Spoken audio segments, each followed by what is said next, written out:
ये बेमतलब की जो दुर्घटनाएं होंगी, अकाल मृत्युएं होती हैं, तो इनसे दुख होता हमारे को। बच्चा मर गया, कोई पत्नी मर गई, कोई पति मर गया, किसी को कैंसर होगी, तो उनसे बचने के लिए परमात्मा कहते हैं आप मेरी द्वारा दी गई ये साधना करो, ये मंत्र जाप करो, मैं तुम्हारी फिर रक्षा करूँगा, अकाल मृत्यु नहीं होने दूंगा। तुम्हारे बच्चे तुम्हें प्यारे लगते हैं, पांच पिता प्यारे लगते हैं, तो ये तभी ये प्यार बना रहेगा जब सत भक्ति करोगे, ये भी सुरक्षित रहेंगे।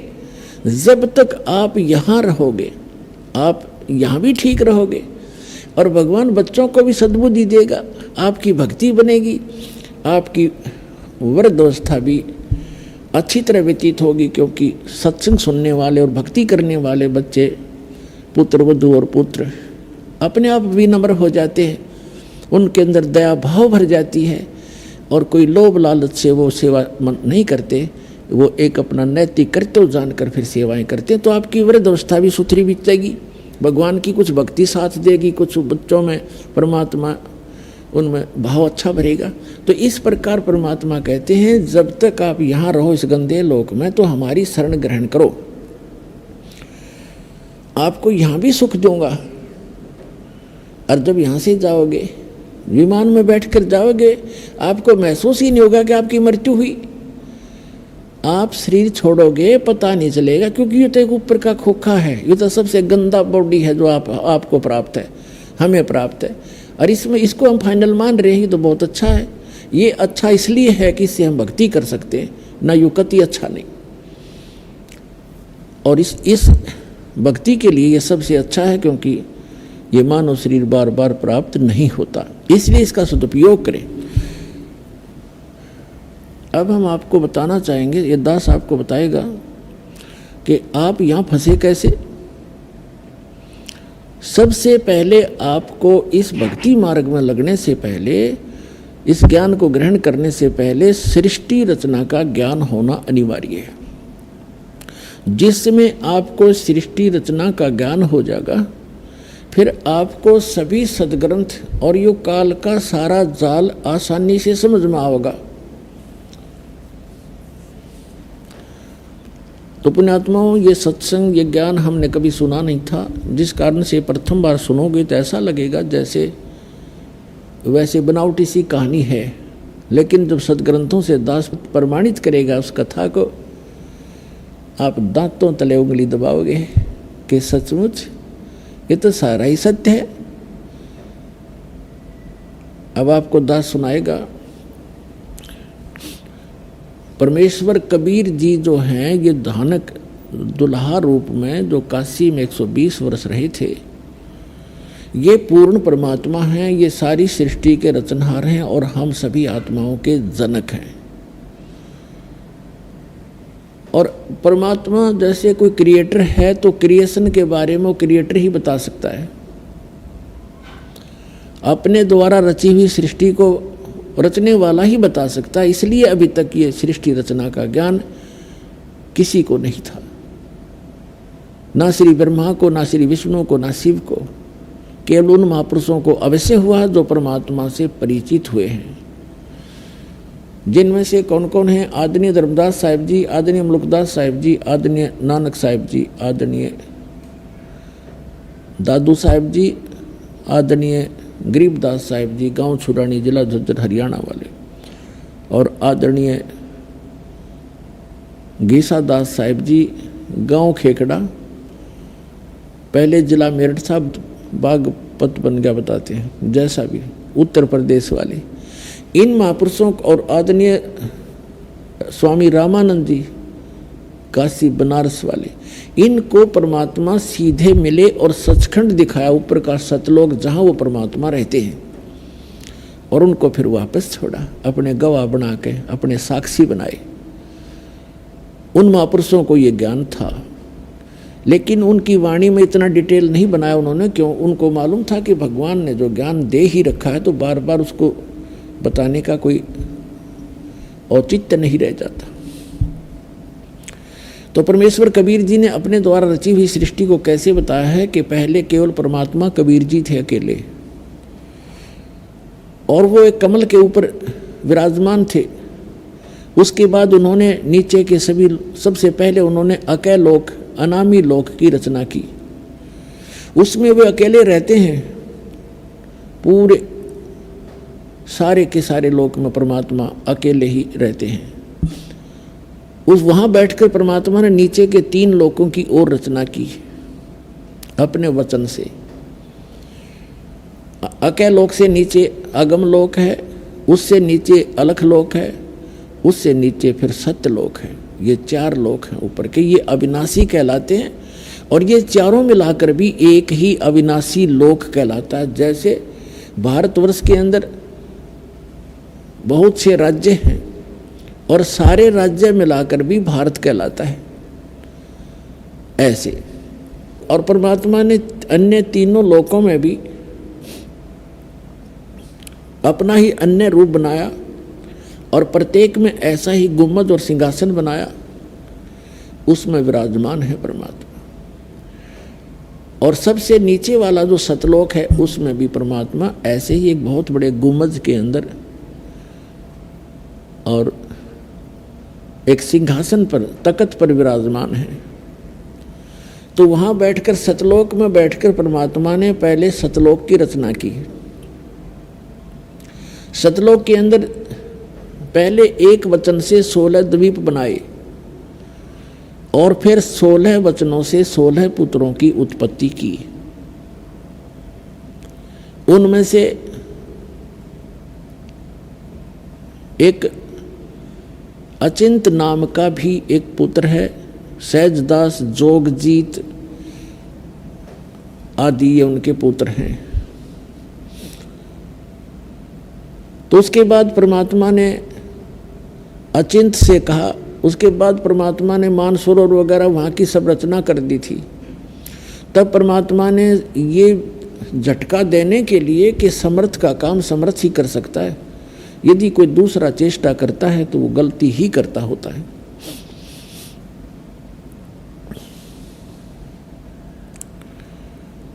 तो परमात्मा ने अचिंत अपने पुत्र से कहा कि आप सृष्टि रचो।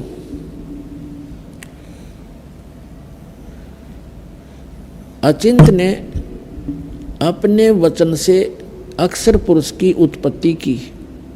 श्रीमद् भगवत गीता अध्याय नंबर 15 के श्लोक 16 और 17 में 3 पुरुष हैं, एक सर पुरुष, एक अक्षर पुरुष और तीसरा उत्तम पुरुष है तू अन्य। इन दोनों से अन्य है जो श्रेष्ठ परमात्मा है। गीता अध्याय नंबर 8 के श्लोक नंबर 1 के प्रश्न के उत्तर में अर्जुन ने पूछा कि किम तत्ब्रह्म, वो तत्ब्रह्म कौन है।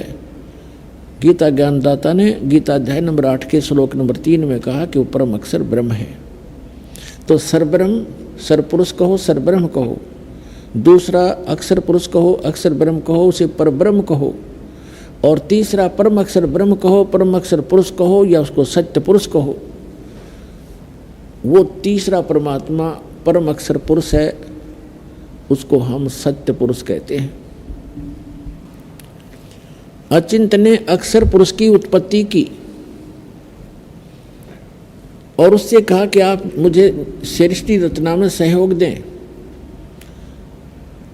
ये काफ़ी और भी बहुत सा प्रकरण है, लेकिन हमने जितना आवश्यक है उतना ही बताएंगे आपको। तो अक्षर पुरुष वहाँ से उठकर मानसरोवर के अंदर चला गया। वहाँ अपना जो बॉडी है वो श्वास से नहीं चलता और इसलिए वहाँ अमर शरीर है हमारा। तो उस मानसरोवर के अंदर जाकर आनंद से लेट गया, निंद्रा आ गई। काफ़ी समय बीत गया, तब अचिंत ने परमात्मा से, सत्य पुरुष से प्रार्थना की कि भगवान अक्षर पुरुष निंद्रा में है, उठ नहीं रहा है, सृष्टि रची नहीं जा रही। तो परमात्मा ने कहा कि पुत्र, जब आपसे अक्षर पुरुष ही नहीं जगाया जा रहा तो सृष्टि खाक रचोगे तुम। बंद करो अपनी सृष्टि, तुम्हारे बस की बात नहीं है। इस बात से अचिंत बहुत शर्मिंदा हुआ और क्षमा याचना की कि भगवान आगे से कोई हम ऐसे काम नहीं करेंगे, आपकी आज्ञा से ही मैंने ये सब कुछ किया था। तो परमात्मा ने कहा कि मैंने इसलिए तुझे आज्ञा दी थी कि तुम्हारे अक्षमता का आपको पता चल जाए कि जिसका काम उसी को साजे और करे तो मूर्ख बाजे। ये तो एक देसी कहावत है। उसके बाद सभी को ये बात होगी कि समर्थ के काम में टांग अड़ानी नहीं चाहिए। तो एक तो झटका दिया मालिक ने उनको। फिर परमेश्वर ने क्या किया कि उस सरोवर से ही एक थोड़ा सा जल लिया, अमृत, और उसको अपने वचन से एक अंडा बना दिया। अंडे में एक आत्मा प्रवेश कर दी। वो अंडा छोड़ दिया, बहुत बड़ा अंडा था, बहुत बड़ा। उस अंडे को छोड़ दिया उस जल में। वो उस जल के अंदर अंडा जा रहा था गड़गड़ गड़गड़ करता हुआ। अचिंत के निकट जब वो पहुंचा, उसकी आहट से पाकर के अक्षर पुरुष के पास से पहुंचा जो निंद्रा में सोया पड़ा था सरोवर के अंदर। जब अक्षर पुरुष के पास से वो पहुंचा, निकट पहुंचा, तो एकदम उसकी आंखें निंद्रा भंग होगी। अक्षर पुरुष की निंद्रा भंग हुई तो उस जैसे कोई अधूरी नींद जाग जाता है तो वो कोप से देखता है, उसमें कुछ गुस्सा सा होता है। ऐसे कोपित दृष्टि से उसने देखा कि किसने मेरी निंद्रा भंग की है। तो वो अंडा फूट गया उस तेज से। अंडा दो भाग हो गया। उसमें से ये ज्योत स्वरूपी निरंजन, जिसको आगे चल के काल कहा गया, जिसको सरपुरुष भी कहते हैं, गीता अध्याय नंबर 15 के श्लोक नंबर 16 में सरपुरुष कहा है। तो आकाशवाणी की परमात्मा ने, सत्य पुरुष ने कि अक्षर पुरुष तुम निंद्रा में थे, आपको जगाने के लिए ये सब क्रिया की थी और तुम दोनों बाहर आ जाओ। अक्षर पुरुष और ये सरपुरुष, ये दोनों सरोवर से बाहर आ गए। फिर परमात्मा ने आदेश दिया कि आप जाओ, दोनों के दोनों अचिंत के द्वीप में रहो, अचिंत के लोक में रहो। उसके पश्चात परमात्मा ने, सत्य पुरुष ने, हम सभी आत्माओं की रचना की, उत्पत्ति की। हम सभी का परिवार था। बहुत सुंदर मकान महल हैं वहाँ पर, बहुत सुंदर, जैसे हीरे मोतियों की चमक होती है, वहाँ की जो बिल्डिंग बनी हुई है उनमें ऐसी सुंदर चमक है। बहुत ही मनमोहक और सुंदर महल हैं, बहुत लंबे चौड़े बने हुए हैं और आगे उनके बहुत सुंदर पार्क है, उसमें अपने आप फुहारे छूट रहे हैं, जहाँ जिस सुख को आप छोड़कर आ चुके हो। पुण्यात्माओं, इस बात को आप हृदय में जचा लेना। ये किसी डूम बाट के गीत नहीं है कि किसी को प्रसन्न करने के लिए या स्वार्थवश गाए गए हों। ये गॉड गिवन स्पिरिचुअल नॉलेज है और उन महापुरुषों ने बताया है जिनको भगवान मिले हैं, उन्होंने इसका समर्थन किया है और दास ने इसको अच्छी तरह जाना है और आपके समक्ष इसको इसलिए व्याख्यान किया है। वो सुख वहाँ पर है, कोई काम नहीं, आपस में कोई राग द्वेष नहीं, क्योंकि किसी चीज़ का अभाव नहीं है। जैसे आप एक रिहर्सल करते हो, यहाँ आते हो सतलोक आश्रम बरवाला जिला हिसार में, और यहाँ आप चाहे कितने ही दिन रुको 2 दिन 4 दिन, हफ्ता 10 दिन, तो आप क्या देखते हो कि आपको एक जैसी व्यवस्था, लेटने बैठने सोने का स्थान एक जैसा, पंखे कूलर जो लगे हुए हैं वो आपके एक जैसे, और उधर से खाना है सबको एक स्थान पर बना बनाया तैयार मिलता है। कभी जाओ खाना खाओ, कभी किसी टाइम, और कभी चाय की भरी भराई वो टैंकी तैयार रहती हैं, कभी टूटी मरोड़ी गिलास भरार पियो गटगट। यहाँ आपको बगैर किए सारी वस्तु मिल रही है। और यहाँ भी कोई राग द्वेष पैदा करता तो मूर्ख आदमी है। अब क्या करते हैं हमारी, क्योंकि वृत्ति घनी खराब हो गई। अब जैसे आपका बिस्तर लगा हुआ है, सबको एक जैसा बिस्तर है, सबका एक जैसा मैट है, और कोई आकर साथ में आपके लेट भी जाता है अनजान से, तो उसको बेमतलब खस्साइनों का मेरी जगह पता नहीं क्यों बिछा लिया, हट यहाँ से। तो ये तो मूर्खा की बात है। 2 फुट नून डाल ली इसमें, के कौन सा आश्रम छोटा है यो। तो इस तरह को बकवाद करे तो वो अलग बात है। बाकी यहाँ कोई भी ऐसी वस्तु नहीं है जिसमें आपने राग द्वेष करना पड़े। और सारी चीज़ नहाओ दो, भगवान के गुण गाओ, भूख लगा रोटी खाया हो, जल करे जब चाय पी लो, बता फिर और क्या चाहिए। तो ये तो यहाँ के लोक में सुविधा है, क्योंकि यहाँ लोक भी अच्छा नहीं तो यहाँ की सुविधाएं भी इतनी अच्छी नहीं है। तो उस सतलोक के अंदर आपके मनोमयी वो विमान है। जब भी आपकी इच्छा हो आपके पार्क के अंदर विमान खड़ा पाओगा। उस विमान को यहाँ के विमान की तरह उठने की खातिर फर फर नहीं करना पड़ता। वो तो भगवान की शक्ति से चलते हैं, ऐसे उठकर चल पड़ते हैं। जहाँ चाहे वहाँ रोक लो, बीच में रोक लो, जहाँ चाहे पानी के ऊपर उतार लो उसको, ऐसे खड़े हो जाएंगे। तो कहने का भाव ये है, उन सुखों को हम छोड़ आए, उनको हम यहाँ ढूंढ रहे हैं। यहाँ तो 21 ब्रह्मांड में नहीं पा सकते आपको। और हमारे अंदर एक दोष और है कि जब हम सुखी हो जाते हैं तो भगवान को भूलते हैं और यहाँ मार खाते हैं। इसलिए परमात्मा आपको याद दिलाते हैं, यहाँ जो आप फंसे हुए उनको, कि सुख में भगवान को भूला नहीं करते, बहुत बड़ी मार खा जाते हो। तो वहाँ सुख में हम भगवान भूले। वहाँ क्या हुआ कि कुछ दिनों के बाद, वहाँ कुछ वर्षों के बाद, कुछ वैसे यहाँ के युग, वहाँ कोई समय सीमा नहीं है। तो हम यहाँ हैं इसलिए कुछ उसके हिसाब से बता रहे। कुछ युगों के बाद क्या हुआ कि इस सरपुरुष के मन में खरपतवार पैदा हुआ, और जो आपके यहाँ भी विद्यमान है हमारे अंदर सब में, उसके मन में ये आया कि हम 3 जने एक द्वीप में रह रहे हैं और बाकी जितने भी सभी, आप भी अलग अलग द्वीप थे आपके, अलग अलग स्थान थे आपके बहुत बड़े बड़े, तो और सभी अकेले रह रहे हैं, यानी अपने परिवार के साथ रह रहे हैं, तो भी वो इंडिविजुअल रह रहे हैं। तो इसके मन में ये दोष आ गया कि हम 3 एक द्वीप में एक स्थान पर और बाकी सब इंडिविजुअल हैं। तो उसने, सरपुरुष ने अलग से स्थान प्राप्त करने के लिए तपस्या शुरू कर दी। जब यहाँ के 70 युग तक उसने तप कर लिया, तब परमात्मा ने पूछा सत्य पुरुष ने कि सरपुरुष आप क्या मांगते हो, क्यों तपस्या कर रहे हो। तो उसने कहा कि भगवान आप तो अंतर्यामी हैं, आपको सब मालूम है, फिर भी मैं अपनी अर्ज लगाता हूँ। ये स्थान मेरे लिए कम है, हम 3 एक स्थान पर रह रहे हैं, अचिंत, अक्षर पुरुष और सरपुरुष। हम तीनों एक स्थान पर रह रहे हैं, अन्य भाइयों के पास, सब बहनों के पास अलग से स्थान है, मैं अपना अलग स्थान चाहता हूँ। तो परमात्मा ने, सतपुरुष ने कहा कि आपको मैं 21 ब्रह्मांड देता हूँ आपके तप के बदले में, आपको 21 ब्रह्मांड देता हूँ। जैसे कोई धनी पिता अपने पुत्र को 21 प्लाट दे दे, उनमें कंस्ट्रक्शन नहीं होती प्लाट्स में, तो उसी से, तो उसने जाकर के परमात्मा ने उसको एकांत स्थान पर सतलोक के बाह्य क्षेत्र में 21 प्लाट दे दिए, 21 ब्रह्मांड दे दिए।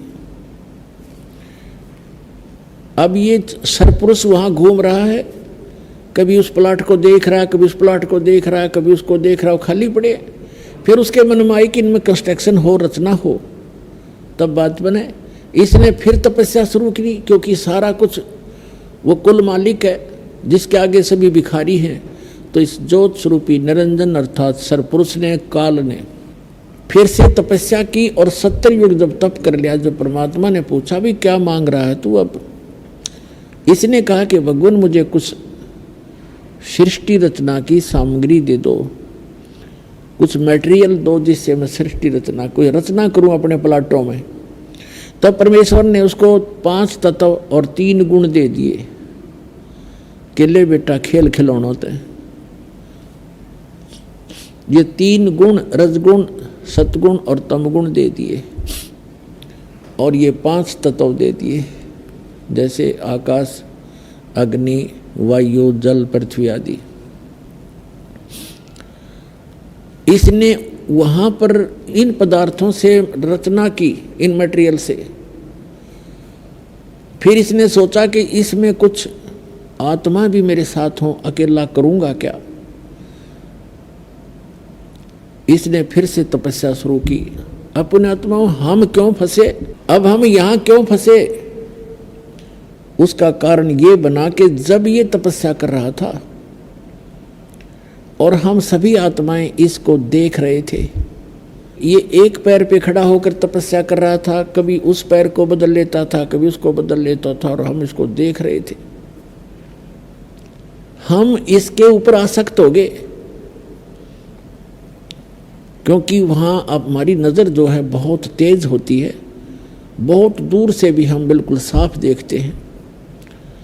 हम इस पर आसक्त हो गए और अपने परमात्मा से विमुख हो गए।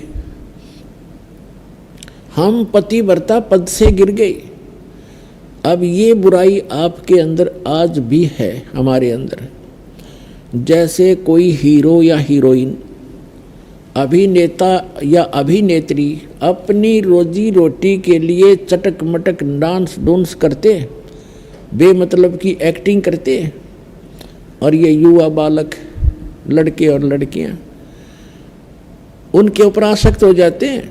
ये मेरा फेवरेट हीरो है, ये मेरी फेवरेट हीरोइन है, और लेना एक ने देनी दो, बेमतलब बकवाद करनी, खक है तुम्हारा, तुम्हें निकट भी नहीं जा सकते उनके। और यहाँ कोई हिसार या बरवाला के अंदर कोई आ जाए, उनमें से ये चटक मटक करने वाले हीरो हीरोइन, देखो इन युवा बच्चों की वहाँ जम घट जुड़ जाएगा, और वो कम से कम भी 200 फुट दूरी पर स्टेज पर खड़े होंगे और वहाँ से चटक मटक कर रहे होंगे, और ये बड़े खुश हो रहे होंगे।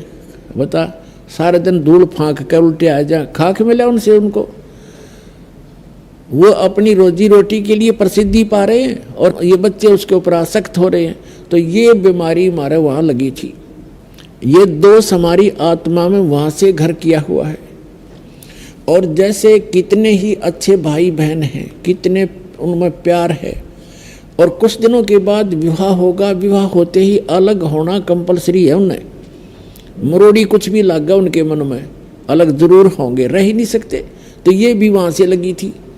न सोचेंगे अलग होकर मैं यूँ बनाऊँगा, अपने बच्चा न बढ़िया खुआऊँगा और बढ़िया कोठी बनाऊँगा, न्यारा रहूँगा। वो तो होना जाना वही है जो आपको मिला, लेकिन दुर्बुद्धि हमारे अंदर घर कर चुकी है, ये अपना प्रभाव दिखाती ही रहेगी। यहाँ इसका कोई विकल्प नहीं है। इसका विकल्प यही है कि आप जो दास बता रहा है, ज्ञान भगवान ने बताया है, इस अनुसार साधना करके आप यहाँ से पीछा छुटवा के उस लोक में चले जाओगे जहाँ कोई दुख नहीं, वहाँ कोई परेशानी नहीं है, वहाँ मृत्यु नहीं, बुढ़ापा नहीं, कोई रोग नहीं। ऐसा सुंदर शरीर मिलेगा। इस शरीर के अंदर एक सूक्ष्म शरीर है, और उस सूक्ष्म शरीर के ऊपर एक और अंदर और शरीर है, 3-4 शरीर है। उसके बाद आत्मा का ओरिजिनल शरीर है, बॉडी है। उस बॉडी के ऊपर वहाँ जा करके और एक शरीर मंडा जाएगा जैसा ये है, और वो शरीर अमर होगा। उसमें नाड़ी तंत्र नहीं है, और उसमें राग द्वेष नहीं है, उसमें बीपी हाई लो शुगर या कोई उसमें डिसीज नहीं होता। इतना सुंदर शरीर मिलेगा, और पहले हमें वही प्राप्त था, हम आके इसमें फंस गए हैं। अब इस ज्योत स्वरूपी निरंजन ने अपने साथ कुछ आत्माओं को लेने के लिए फिर तपस्या शुरू की। जब इसने तीसरी बार जो तपस्या शुरू करी, तब परमात्मा ने पूछा कि ज्योत निरंजन अब क्या मांग रहा है? जो मांगा तुझे दे दिया। और उस दौरान जब हम इस ज्योत निरंजन पर आसक्त थे, इसकी ये तपस्या कर रहा था और हम देखे थे। और आज भी ये देख लो आप, किसी गांव के गोरे बनी में और कोई बाबा तपन लग जा, सारा गांव देखने जाएगा उसने, सारा गांव देख का होगा बाबा तपे, 10 दिन हो गए, 20 दिन हो गए, 1 महीना हो गया, बैठे नहीं हो तो खड़ा रहे, झूल पर झूल है, बस सारे देखने जाएंगे। बता कोई बात हुई?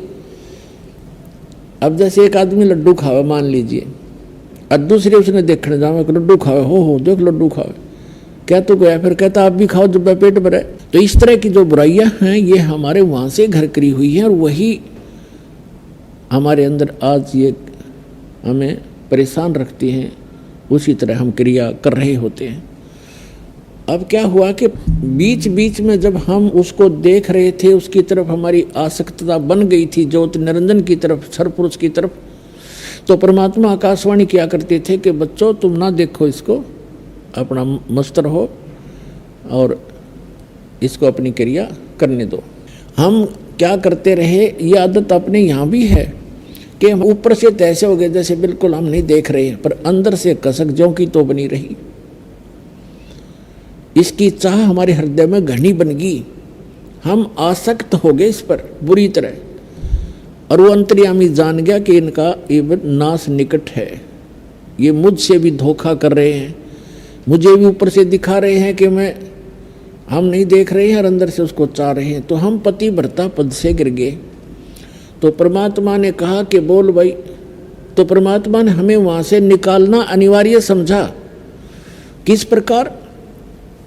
जैसे सेब विक्रेता होता है, सेब ये फ्रूट, उसको वो सेब कितनी प्यारी होती है और एक सेब कितनी कीमती होती है। अब वो देखता है कि जो सेब डिफेक्टिव होगी, भले ही वो कितनी कीमती भी थी और प्यारी भी थी, लेकिन वो रखेगा नहीं उनमें, उसको उठाकर कूड़े में फेंकना उसकी मजबूरी है, ना तो औरन खराब कर दे वो।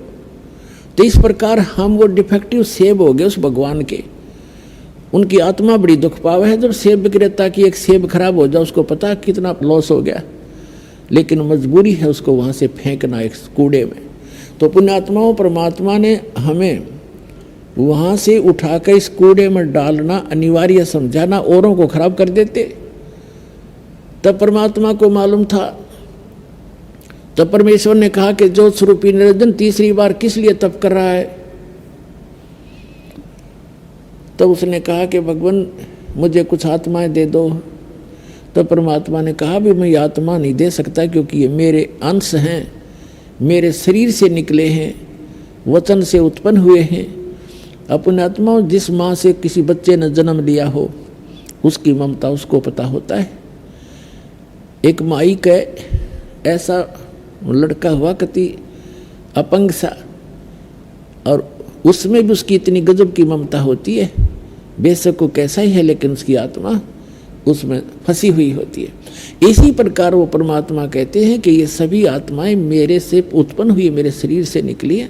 वचन से हो जन्म हो, वो भी उतने प्यारे लगते हैं जिसके वचन से उत्पन्न होते हैं, उसको उतने ही प्रिय होते हैं। तो परमात्मा ने कहा भी मैं ऐसे नहीं दे सकता, ये मेरी आत्मा है, तो इनको दुखी करेगा, तो इनको परेशान करेगा वहाँ पर। तो इसने कहा कि नहीं, मैं सत्य का राज करूँगा, जैसा जो कर्म करेगा उसको वैसा ही फल दूंगा। परमात्मा ने पहले तो इससे हाँ भरवाई, फिर कहा भी देख ले, पर एक बात है, उनसे पूछ ले, जो सब इच्छा से जाना चाहता हो तो चले जाएगा, मैं आज्ञा नहीं दूंगा उनको जाने की, जब तक वो स्वयं डिमांड नहीं करेंगे। तो ज्योत निरंजन ये सरपुरुष आपके पास, हमारे पास आया। जब हमारे पास आया तो जैसे कोई हीरो आ जाता है तो चारों तरफ बच्चे कैसे इकट्ठे हो जाते हैं, ऐसे हम चारों तरफ उसको झूम गए। उसने कहा कि मैंने पिताजी से तपस्या करके अलग से द्वीप, अलग से ब्रह्मांड प्राप्त किए हैं, स्थान प्राप्त किया है, क्या मेरे साथ चलोगे तुम? हम तो पहले तैयार थे। तो हमने सब ने कह दिया कि चल पड़ेंगे, यदि पिताजी आज्ञा दे देंगे तो हम चलेंगे, हम तैयार हैं। तब परमेश्वर के पास जाकर के ज्योत निरंजन ने कहा कि जी कुछ आत्माएं मेरे साथ जाने को तैयार हैं, पर आपकी आज्ञा चाहते हैं। परमेश्वर ने कहा, सत्यपुरुष ने, कबीर जी ने, कि चल मेरे साथ, मेरे सामने जो हाँ भरेगा तेरे साथ जाने की तो मैं अलाउड करूँगा। तो ज्यों ही परमात्मा और वो ये सरपुरुष आए हमारे पास, तो परमात्मा ने कहा कि बोल भाई कौन आत्मा इनके साथ जाना चाहता है, अपना हाथ खड़ा करो। अब हम आगे थे चारों तरफ से, परमात्मा के आदेश से वहाँ बैठ गया। सेकंड में वहाँ सारा काम होता है, बैठ गए पूरे क्षेत्र में।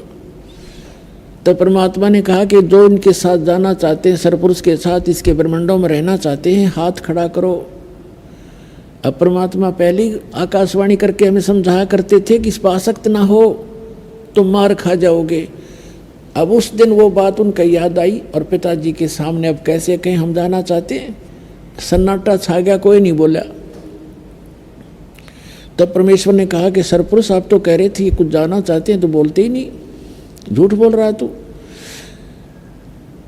तब सरपुरुष ने कहा कि पिताजी ये आप के सामने नहीं बोल रहे हैं, पहले तो सभी कह रहे थे जितने यहाँ बैठे हैं।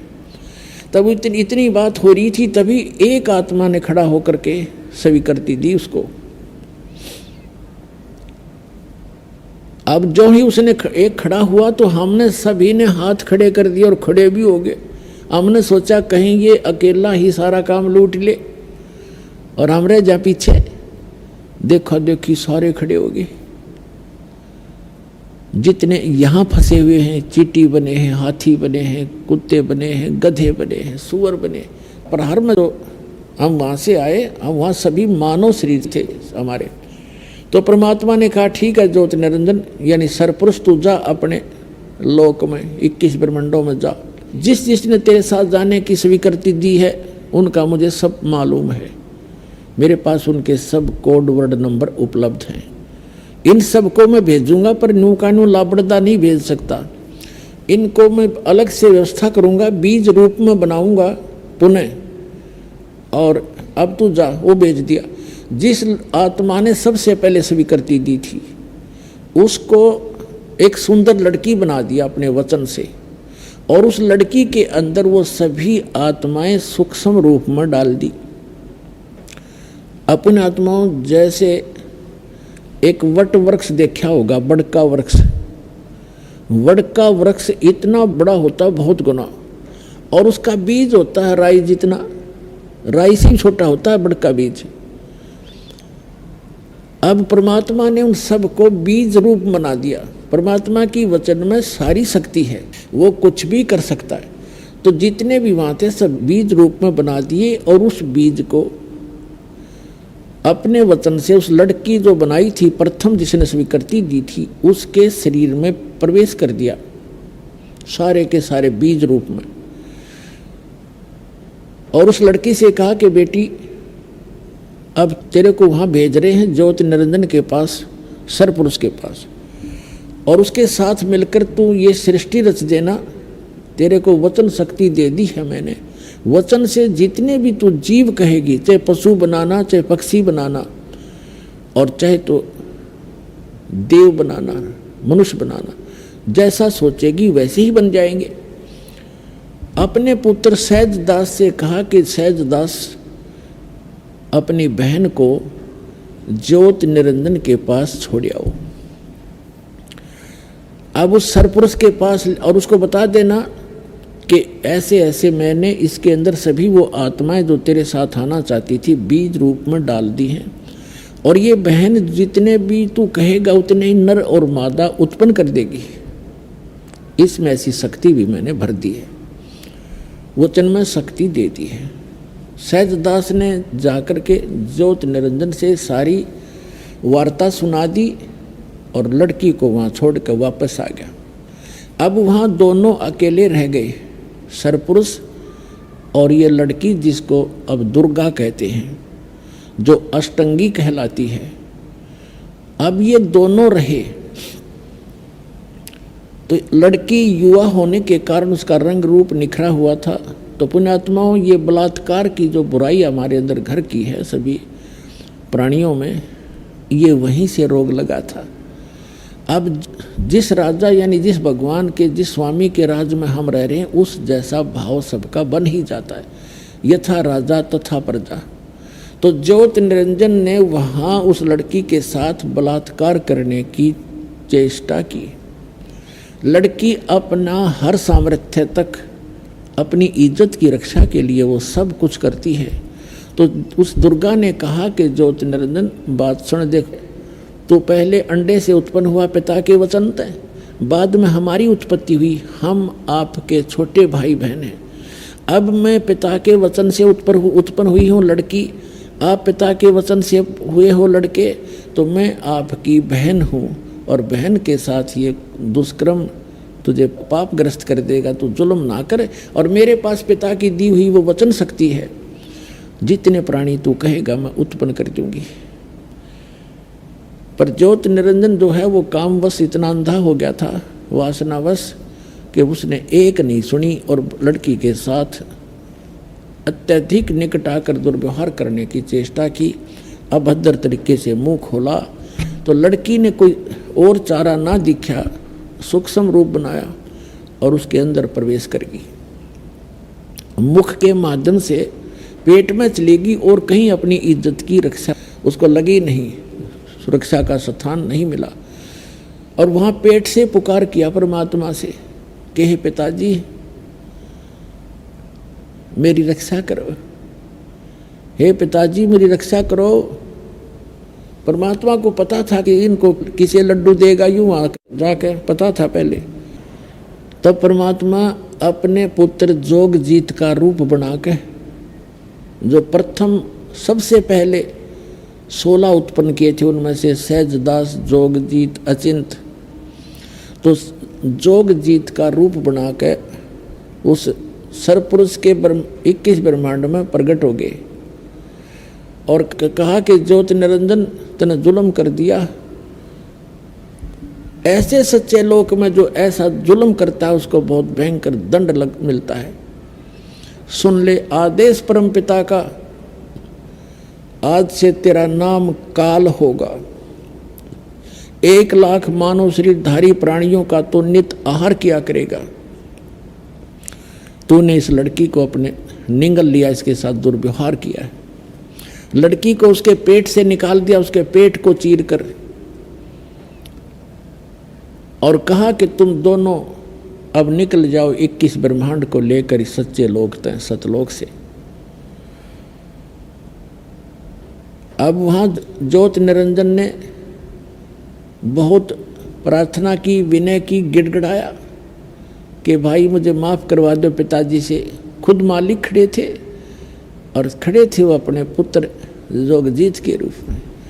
परमात्मा ने कहा कि निकल जा, बस अब तेरे लिए कोई स्थान नहीं है इस सच्चे लोक में। इतना कहकर जोगजीत रूप में परमात्मा अदृश्य हो गए और ज्योति निरंजन के 21 ब्रह्मांड विमान की तरह चल पड़े। वहां से दुर्गा और वो दोनों ही रह गए। अब वहां से 16 शंख कोश की दूरी पर सतलोक के अंतिम छोर से, और ये 16 शंख कोश नील पद्म शंख इतनी दूरी पर आकर के 21 ब्रह्मांड ये चक्कर लगाने लग गए।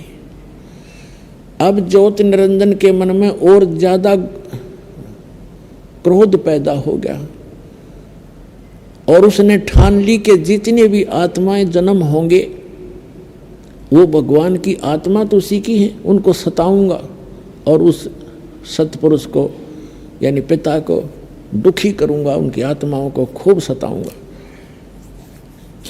अब उसके बाद उसने दुर्गा के साथ फिर से वही अपनी इच्छा पूर्ति करने की चेष्टा की। लड़की ने फिर से विनय किया कि ज्योति निरंजन मेरे पास वचन शक्ति है, आपको सृष्टि चाहिए, मैं सृष्टि रच दूंगी, आप ये जुल्म ना करो। देखो पहले तो आप मेरे बड़े भाई और मैं आपकी छोटी बहन, दूसरे में आपके पेट से बाहर आई हूँ, आपकी बेटी होगी। यानी उसने हर कोशिश की किसी तरह इसकी बुद्धि ठिकाने आ जा। दुर्गा ने खूब चेष्टा की पर वो नहीं माना। तो उसने देख लिया कि अब कोई चारा भी नहीं है, मैंने अपने पैर पे आप कुहाड़ा मारा, जिस कारण से उसने समर्पण करना पड़ा और जिस कारण से दुर्गा और इस काल के संयोग से सबसे पहले 3 पुत्रों की उत्पत्ति हुई। बड़े का नाम ब्रह्मा रखा, वो रजोगुण युक्त कर दिया, क्योंकि इस काल ने 21वें ब्रह्मांड में एक स्थान बना रखा है अलग से, और प्रत्येक ब्रह्मांड में भी ऐसे ही इसने रचना कर रखी है। जिस भी ब्रह्मांड में ये रचना शुरू करता है उसके ऊपरले क्षेत्र में 3 स्थान बना रखे हैं इसने। एक रजोगुण प्रधान क्षेत्र, एक सतोगुण प्रधान क्षेत्र, एक तमोगुण प्रधान क्षेत्र। जैसे किसी मकान में 3 कक्ष हैं, एक कक्ष में एक कमरे में चित्र लगे हैं अश्लील, तो वो तो समझो रजोगुण प्रधान कमरा है, और दूसरे में लगे हैं साधु संत फकीरों के, तो वो सतोगुण प्रधान कमरा समझ लो स्थान। और तीसरे में लगे हैं सूरवीरों के, शहीदों के, तो वो समझ लो तमोगुण प्रधान नक्षत्र। अब जैसे जिस कक्ष के अंदर बेहुदी फिल्में लगी हों, चित्र लगे हों, वहाँ जब कोई रहेगा उसका भाव वैसा ही बना रहेगा, ऐसे ही विचार बने रहेंगे। और जब जाएगा दूसरे कक्ष में जहाँ साधु संत फकीर महापुरुषों के चित्र लगे हैं, उनकी जीवनी लिखी हो, तो उनको पढ़कर ऐसा ही भाव बन जाता है, अच्छे विचार बन जाते हैं, तो सतोगुण प्रधान अक्षेत्र हो गया। और फिर जहाँ जाते हैं सूरवीरों के फोटो लगे हों, देशभक्तों के लगे हों, उनकी गाथाएं लिखी हों, उनको पढ़ कर वैसा ही मन में वैसी प्रेरणा बन जाती है। ठीक इसी प्रकार इस काल भगवान ने एक ब्रह्मांड के सबसे ऊपर के स्थान पर 3 स्थान बना रखे ऊपर के पोर्शन में, एक रजोगुण प्रधान, दूसरा सतोगुण प्रधान, तीसरा तमोगुण प्रधान। और वहाँ ये क्या छल करता है, अपना रूप तो बना लेता है ब्रह्मा जैसा पंचमुखी, और दुर्गा को सावित्री रूप बना लेता है। और सबसे पहले उस रजोगुण प्रधान अक्षेत्र में चले जाते हैं, और जब तक बच्चे का जन्म नहीं हो लेता ये वहीं रहते हैं, जिस कारण से वो बच्चे की वृत्ति, उसका स्वभाव, उसका स्वरूप उस जैसा ही जन्म लेता है, तो वो रजोगुण ब्रह्मा बन जाता है। उसके बाद उसको अचेत कर देते हैं और परवरिश कोमा में रखकर परवरिश जारी रखते हैं। उसके बाद ये जाते हैं सतोगुण प्रधान क्षेत्र में, तो वहाँ पर जाकर के ये स्वयं विष्णु रूप बना लेता है, 4 भुजा बना लेता है, और विष्णु जैसी शकल बना लेता है, और दुर्गा की लक्ष्मी जैसी सूरत बना लेती है या। और तब ये वहाँ रहते हैं, तो दोनों के संयोग से जो पुत्र उत्पन्न होता है वो सतोगुण युक्त होता है, उसका नाम विष्णु रख देते हैं। और जब तक उसकी जन्म नहीं होता तब तक उसको वहीं रखते हैं, तो वो वैसे ही गुणों से युक्त हो जाता है। इसी प्रकार तीसरे स्थान पर ये जाता है और दुर्गा को ले जाता है, दुर्गा को पार्वती रूप बना लेता है, और स्वयं को शिव जैसा जटा वटार ऐसे स्वरूप बना लेता है। तो वो लड़का फिर वैसी ही सूत का उत्पन्न होता है और उसमें वही गुण हो जाते हैं। इस प्रकार ये रजगुण ब्रह्मा, सतगुण विष्णु, तमगुण शिव जी की उत्पत्ति करके फिर जब ये युवा हो जाते हैं, इनको शेषनाग पर विष्णु को, और फिर उससे निकाल के एक कमल, एक जादूगर भी कर सकता है ये काम, उसकी नाभि से कमल निकाल दिया और उसमें उसके ऊपर ब्रह्मा को सचेत कर दिया, उधर शिव को वहाँ से ला करके सचेत कर दिया, वहाँ कैलाश पर्वत पर उन तीनों को इकट्ठा कर दिया। श्री देवी भागवत के 3 स्कंद में आपको अभी दिखाएंगे, उसके अंदर पूरा विवरण लिखा हुआ है। इन तीनों को इकट्ठा किया, विमान में बैठाया दुर्गा ने, विष्णु जी बेहोश पड़े थे, उसमें से एक देवी निकली, फिर वो सचेत हुआ, फिर आगे विमान में बैठा कर ले गए। वो लंबा प्रकरण है, अलग से बताएंगे। फिर क्या हुआ, इन तीनों को घुमा फिरा के और इनको अलग अलग द्वीप दे दिए, अलग अलग इनकी राजधानी बना दी। ब्रह्मा जी को ब्रह्मापुरी में बना दी, विष्णु जी को विष्णु लोक बना के वहाँ दे दिया, छोड़ दिया, शिव जी को शिवलोक बना के छोड़ दिया। काल ने अपनी पत्नी से कहा कि आज से मैं प्रतिज्ञा करता हूँ, मैं कभी किसी के सामने अपने वास्तविक रूप में नहीं आऊँगा और मेरा भेद नहीं बताओगी किसी को। यदि तूने मेरा भेद बता दिया तो मेरे से बुरा नहीं होगा। अब ये दुर्गा फंस गई, इसके अनुसार चलना इसकी व्यवस्था होगी, और इसके कहने से 100 झूठ बोलती है, सब छल करती है, अपने पुत्रों को भी वास्तविकता नहीं बताती है। अपनात्माओं, अब आपके मन में ये आएगा कि पिताजी तो जानी जान थे, उन्होंने तो हमें नहीं आने देना चाहिए था यहाँ पर। पुण्यात्माओं, हम इतनी प्रबल इच्छा होगी हमारी, डटे नहीं डटे। एक समय ये दास जूनियर इंजीनियर की नौकरी कर रहा था, और वहाँ एक हमारा भी कंस्ट्रक्शन काम था और साथ में एक नहर वालों का भी कंस्ट्रक्शन कार्य था।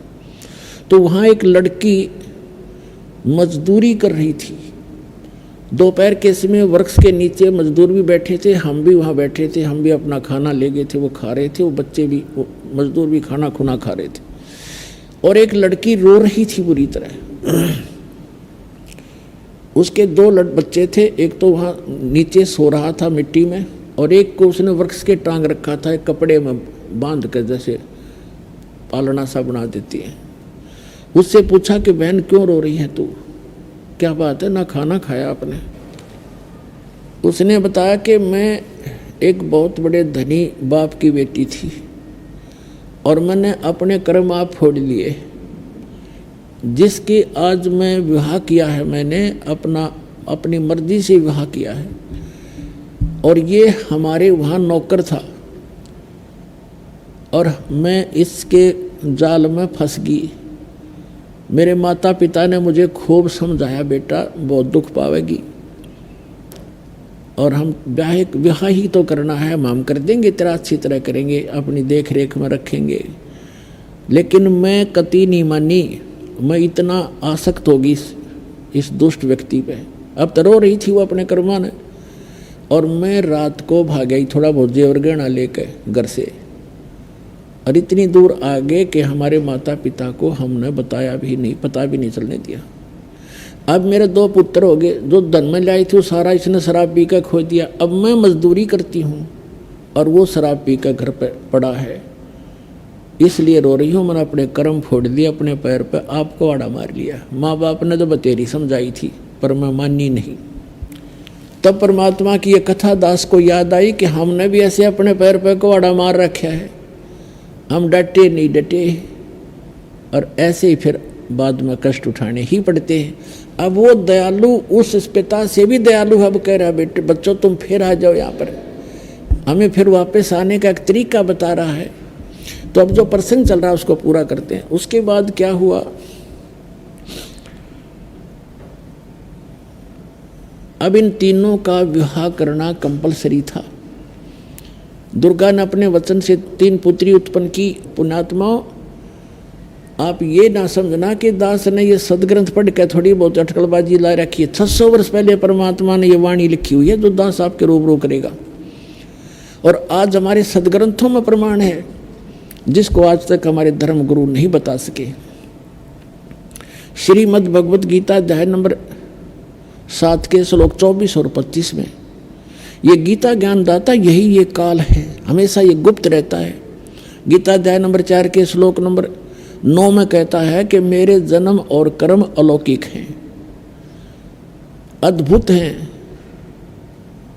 अब ये क्या बता रहा है 7वें अध्याय के 24-25 श्लोक में गीता जी के, कि मैं अपनी योग माया से छुपा रहता हूँ, ये मेरा घटिया और अटल नियम है।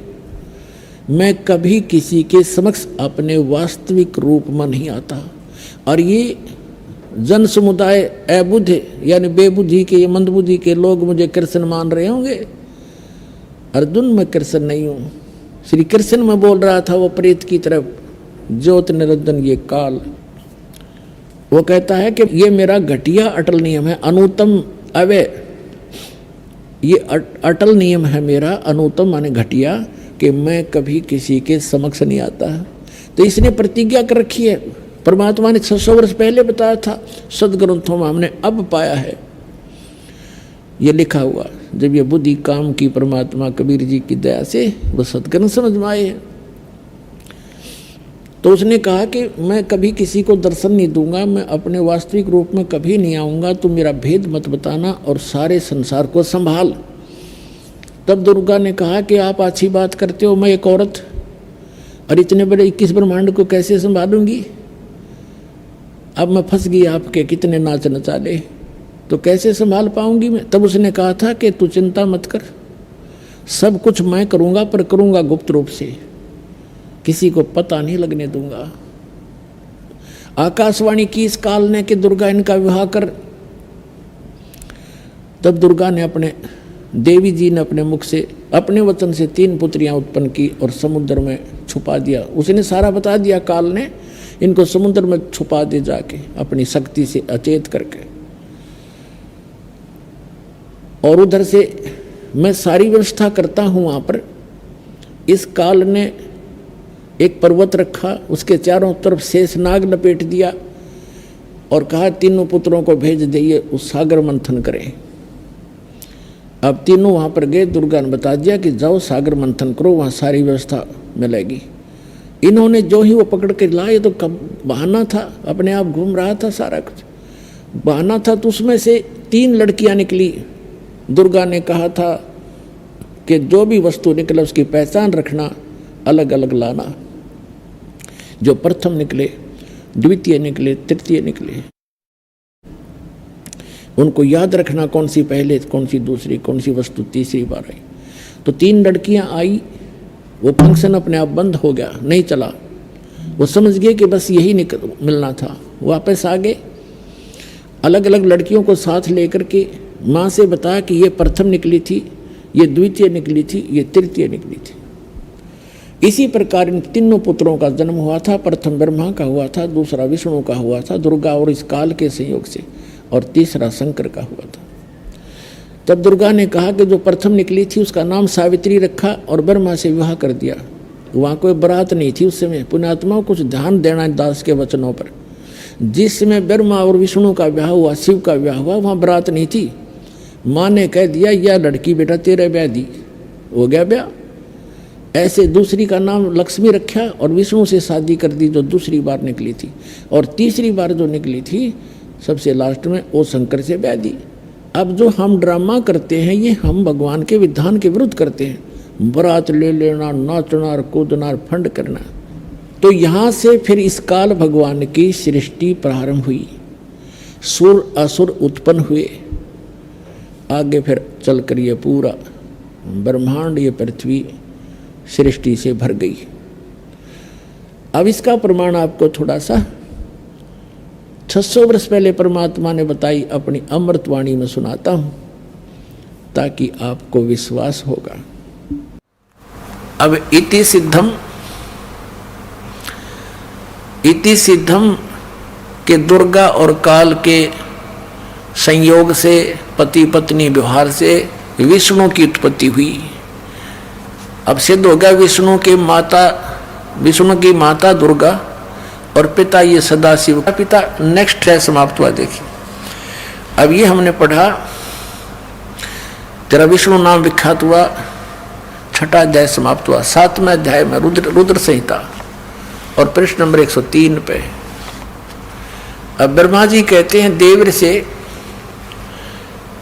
तत्पश्चात। अब हम इसके ज्ञान बोध में आते हैं। ज्ञान बोध ये है ज्ञान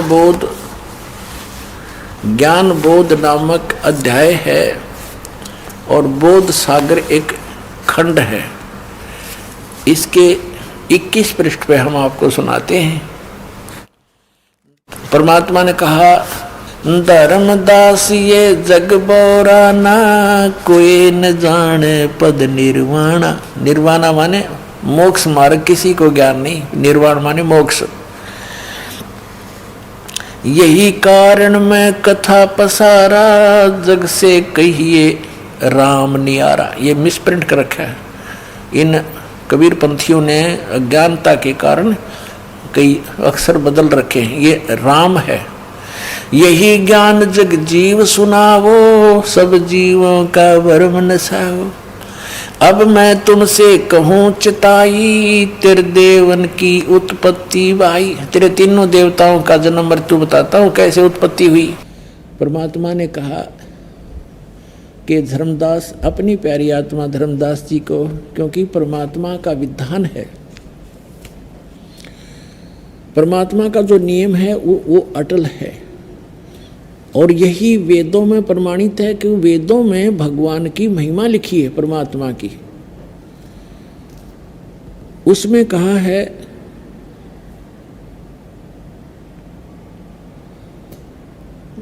ऋग्वेद मंडल नंबर 9 सूक्त नंबर 86 के मंत्र 26 और 27 में, ऋग्वेद मंडल नंबर 9 सूक्त 82 के मंत्र 1, 2, 3 में, ऋग्वेद मंडल नंबर 9 सूक्त 94 के मंत्र 1 में, ऋग्वेद मंडल नंबर 9 सूक्त 95 के मंत्र 2 में, ऋग्वेद मंडल नंबर 9 सूक्त 54 के मंत्र 3 में, ऋग्वेद मंडल नंबर 9 सूक्त 20 मंत्र 1 में, ऋग्वेद मंडल नंबर 9 सूक्त 1 मंत्र 8 और 9 में।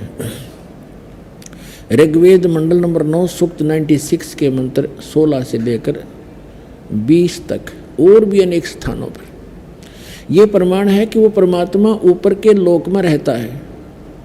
ऊपर चौथे लोक में भी भगवान रहता है, जहाँ से बैठकर सबकी रचना करता है, और वहाँ से फिर नीचे के लोक सतलोक में भी रहता है, तीसरे मुक्ति धाम में।